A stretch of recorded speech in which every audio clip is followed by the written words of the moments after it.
बंधुगण आपण मानकु आमर यूट्यूब प्रवचन चैनल को आम स्वागत करुचु। आपण माने आम चैनल माध्यम भंज साहित्यर आलोचना पाउछंती। तन्मध्य वैदेशिक भाषा आलोचित होउची आपण मान पाखरे पहुँचुची एवं आलोचना दउछंती सार श्रीजुक्त गोविंद चंद्र पाणिग्राही संस्कृति गवेषक।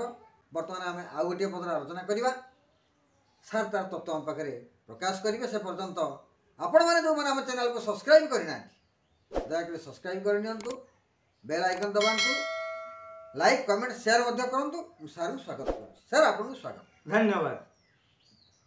सर आप आमको दौरान सुंदर कथा सुंदर तत्व वैदेशिक विलास आलोचना दौरान माँ कईकई भरत को कहते भरतर जो आकांक्षा रही जो जानवर इच्छा जे कहीं घटला से केमी भाव में धीरे धीरे तार उन्मोचन हो गोटे पद मुझे तार कौन रहस्य से पद भितर आप आमको आलोचना देते। विलस तुई न हई कई दीप्त कर मही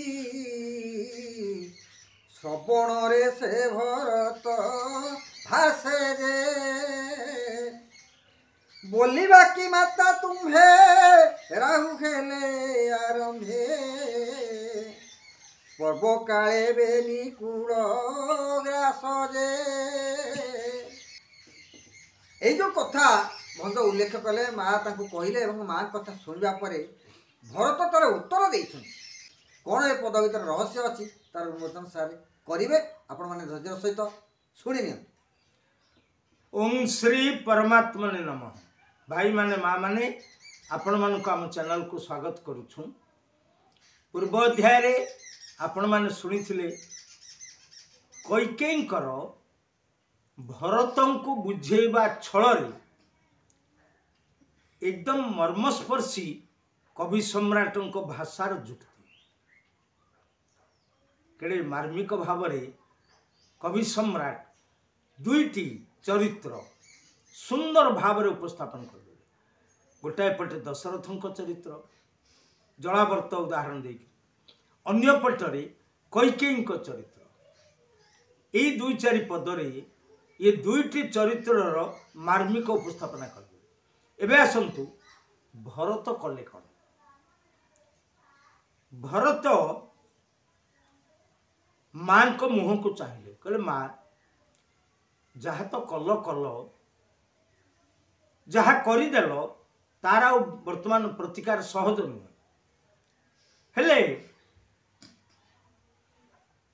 गोटे कथा मु आपन कहबी। माँ कहले कौन कह कह जहाँ कह शुणी किंतु शुणा पूर्वर मोर निर्देश मान। माँ खाली कहे उपदेश देवे स्नेह देवे पिठी थापुड़े देवे ये कथा हम माँ कौन उपदेश दे पारे निर्देश दे पारे ना। हाँ कहले मो निर्देश एबे मु जो निर्देश दूची मु कहीं दौची तुमको बुझे देवी। विलस तु इन होई इन सूर्य दीर्घ ई न सूर्यंकर अनेक ना भितर इन विलस एठी आपण मान देखंतु चरित्र अनुसार शब्द चरित्र अनुसार शब्दर योजना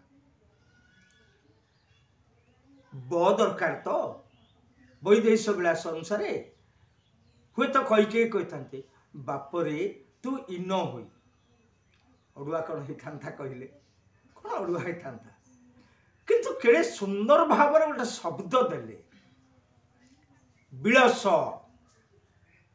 तमें कर्म कर तुम कर्म रे विलास करवा उचित जमी आम कहते खाओ देख ये हूँ निर्देशात्मक शब्द। से कहले विलस तू तू वर्तमान कर्म करिबू कौन इन होई सूर्यंक सदृश होई। सूर्य कौन करुछंती प्रथम कथा होची सूर्य कौन भूल है कौटी कौन ठीक है कौटी गोबर पड़ा कौटी अन्य मल पड़ा कौटी गंगा जल अच्छी देखुंत तमें तो ये सूर्य वंशर पुओ ना तमें कौन सूर्य भली हो पार तमे प्रथमे मोर दोष कहीं बाछुच, मो ऊपर विरक्ति कहीं होउछ, आग कर्तव्य करि चल। सूर्य कहार दोष गुण बाछिवा पाई ना, कर्तव्य पाई अच्छा। विलस तू इन होई करी दीप्त, दीप्त करी कर मही कर किरण, ये समग्र पृथ्वी को निजस्व किरण दे सूर्य जेपरि दीप्तिमान करुछंती। तमे ये सूर्य वंशर उत्तम पुरुष। भरत को टिके टेकी देले, माँ रागी जाइछन ना भरत, टेकी देले, कहले तमे होउछ सुयोग्य पुरुष, दीप्तिमान पुरुष, सूर्य वंशर गौरव, दीप्त कर मही। विलस तू इन होई, सूर्य कौनसी परिस्थिति रे मलिन हुंती नाही, मेघडांकी पारे, आउ कौन कौन हो पारे, राहुग्रास करी पारे, किंतु सूर्य निर्मल निष्कलंक। तमे ये सूर्य वंश रे निर्मल एवं निष्कलंक हुआ। कहीं ना सूर्यंकर दीप्तिमान किरण ही तांको प्रमाणित करिछि। तमर सुशासन, एठी अन्य अर्थ रे तमर सुशासन समस्त को दीप्तिमान करिवो, समस्ते तुमको ही ग्रहण करेंगे। तुम जमी कहल राम राजा होते खुशी होता प्रजा मैंने, अरे तुम से कर कौन असुविधा, तुम भाई ना, तुम बड़ भाई आदर्श तुम से करी दीप्त मान कर मही। केड़े सुंदर कथा। श्रवण रे ये सब शुणिले भरत चुपचाप शुणिले, शुणी सारा पर श्रवण रे से भरत भाषे, श्रवण रे से भरत भाषे। शुणी सारा पर सबू भरत धीर स्थिर भाव शुणुले। एबे से कहिले कौन कहिले, बोलिबा कि माता तुम्हे, कहले माँ तुमको माँ बोली कही तो, कही तो। राहु हेले ए आरंभे, राहु भावरे तुमको गणना करा जिवो। तमे जो मत कहल राम आउ लक्ष्मण माने चंद्र आ मु होउची सूर्य, तमे होउछ राहु। कहीं ना पर्व काले, पूर्णिमा गोटे पर्व, अमावास्या गोटे पर्व, चारोटी पर्व दिन आम हिंदू शास्त्र, एकादशी पूर्णिमा अमावास्या संक्रांति, ये चारोटी को साधारण भाव में पर्व दिन कहुए। अन्य गुड़िक सब पर्वाणी दिन, पूजा दिन, किंतु ये गुड़िक नियमित भाव में पर्व दिन। कहले पर्व काले बेनी कूल ग्रासे, किए राहु से विचार करे ना, राहुंकर विचार ना। तमे कहिल से चंद्र को ग्रास कले, अर्थात तो पूर्णिमा चंद्र अस्त हो गले, अमावास्या चंद्र आगु पड़ जाए अस्त हो, किंतु तमे कहिल मु सूर्य वंशर उज्ज्वल संतान, ये वंशर गौरव मु रखी। सूर्य को पूरा राहु ग्रास करे, अमावास्या सूर्य को मध्य राहु ग्रास करे, ताहेले तमे राहु कहीं ना चंद्र उदय रे सिना पृथ्वी आलोकित हुए, तमे तो चंद्र को अस्त करदेल, चंद्र अस्त हो गला परी अंधार हो गला। या परवर्ती क्षेत्रटा आसुची अमावास्या पक्षर शेष, एवं तमे राहु ही मते जो कहूच मु सूर्य, मते भी तमे ग्रास कल, मते भी कलंकित करदेल। मो भली भाई आज शुणिला जे जगत वंदित राम को तमे वनवास देदेल, आउ एभली जने मार पुओ भाव बा संतान भाव मते बड़ कष्ट लगुच।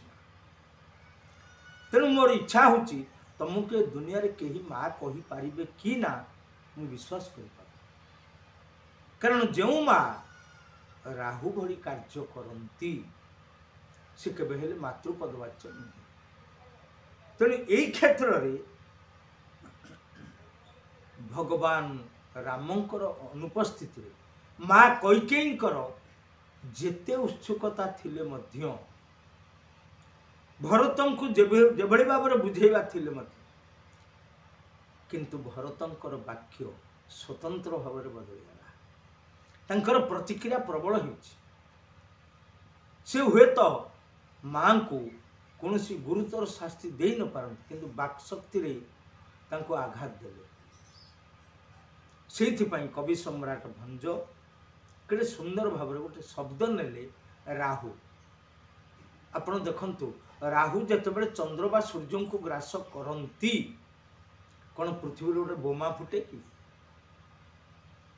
कि गोटे संपूर्ण भाव में किसी गोटे भयंकर शब्द सृष्टि हुए कि ना कहीं राहु चंद्रंकर बा सूर्यंकर ग्रास रे राहु जो ग्रास करती पृथ्वी रे कहीं लोक कांदती कि ना राहु को कहीं आघात करती कि हाथ बाड़ी ना तो केवल मात्र सरलीकृत भाव में राहु ग्रास संपन्न एटी सेया खाली गोटे शब्द कवि सम्राट भंज देदेले राहु माँ कैकेयी चरित्र से चित्रित होगा सुंदर भाव में ये कथाटी को कवि सम्राट उपस्थापन करिसेंती एवं भरतंक चरित्र कैकेयी चरित्र या भितरे जो मार्मिक सत्य को से उपस्थापन कले। धन्यवाद। शुणिले आपण ये जो पदर आलोचना भरत कैकेयी को कहले तमे राहु होइथिबारु मते जो सूर्य कहउछ मते भी ग्रास करिवो भाई को जो चंद्र कहउछंती ताकू भी ग्रास कला चंद्र ग्रास सरिछि कि सूर्य ग्रास अछि मते तमे ग्रास करदबो विभिन्न प्रकार कटु कथा ताकू कहिसेंती एवं तापर पर कोन घटिछि भंज आउ काहाकू कहिसेंती आगु निश्चय देखिबा से पर्यंत आपण माने अपेक्षा करंतु। आपण माने धन्यवाद सर मते धन्यवाद। धन्यवाद।